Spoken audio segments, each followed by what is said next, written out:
Okay sir. എഴുന്നേക്ക് വരട്ടെ. ഇത് കുടിച്ചിട്ട് പോവാം. അല്ല മോളിക്കുട്ടി ഇവിടെ ഉണ്ടായിരുന്നോ? ഞാൻ കുറച്ച് മുന്നേ വന്നതാ സാർ. കേട്ടോ അതിനെ, ഈ മോളിക്കുട്ടിക്ക് ഒരു പ്രത്യേകതയുണ്ട്. ഇവിടെ എവിടെയായി എങ്ങനെയാ പ്രത്യക്ഷപ്പെടുന്നതെന്ന് ഭഗവാന് പോലും നിശ്ചയമില്ല. ആ മോളിക്കുട്ടി, നാരങ്ങാവളെ ഒന്നുകൂടെ വേണം. നവീന്റെ ഭാര്യ വണ്ടിയിലിരിക്കുക, ഇപ്പൊ വരും. നവീനെ വിളിക്കേ. മാഡത്തിനെ ഞാൻ കണ്ടു സാർ. പുറത്തിറങ്ങിയപ്പോഴേ ഡ്രസ്സിൽ എന്തോ ചെളി തെറിച്ചു. ഞാൻ പൈപ്പ് കാണിച്ചു കൊടുത്തു. പുള്ളിക്കാരി അതവിടെ കഴുകിക്കൊണ്ടിരിക്കുക. ഇപ്പൊ വരും. അത് ശരി, നിങ്ങൾ തമ്മിലുള്ള പരിചയപ്പെടലൊക്കെ കഴിഞ്ഞു അല്ലേ? എന്നാ പിന്നെ മോളിക്കുട്ടി നവീന്റെ വൈഫിനെയും കൂട്ടി മോളുടെ റൂമിലേക്ക് വാ.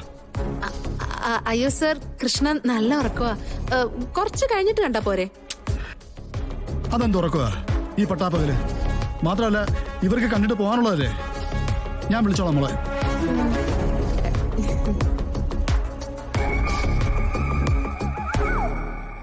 ശാന്തി, ശാന്തി,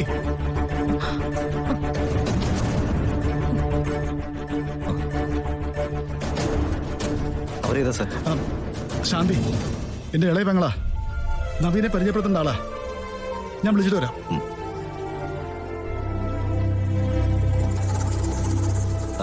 കൃഷ്ണയുടെ മുറിയേതാ? പോകാം സർ. പിന്നെ സാറേ, ഈ സാർ ഇവിടെ തുടങ്ങാൻ പോകുന്ന ബിസിനസിനെ കുറിച്ച് കൃഷ്ണ എന്നോട് പറഞ്ഞിരുന്നു.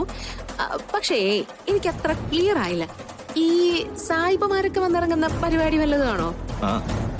അവരും നമ്മുടെ ടാർഗറ്റ് ആണ്. ഓ, അവരാകുമ്പോ പറ്റിക്കാനൊക്കെ എളുപ്പമായിരിക്കും അല്ലേ? പറ്റിക്കണമെന്ന് നിർബന്ധമൊന്നുമില്ല മോളിക്കുട്ടി. മാന്യമായിട്ട് ബിസിനസ് ചെയ്താലും ജീവിക്കാം.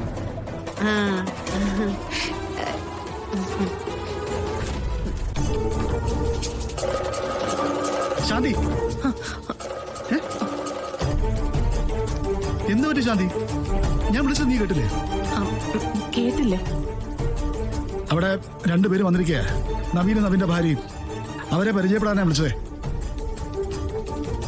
എന്തു പറ്റി? എന്താ ഒരു മടി? എന്റെ സ്വന്തം പെങ്ങളാണെന്നാ ഞാൻ പറഞ്ഞിട്ടുള്ളത്. അവരുടെ മുന്നിൽ വന്ന് നിൽക്കാനുള്ള സകല യോഗ്യത നിന്നെ കൊണ്ട്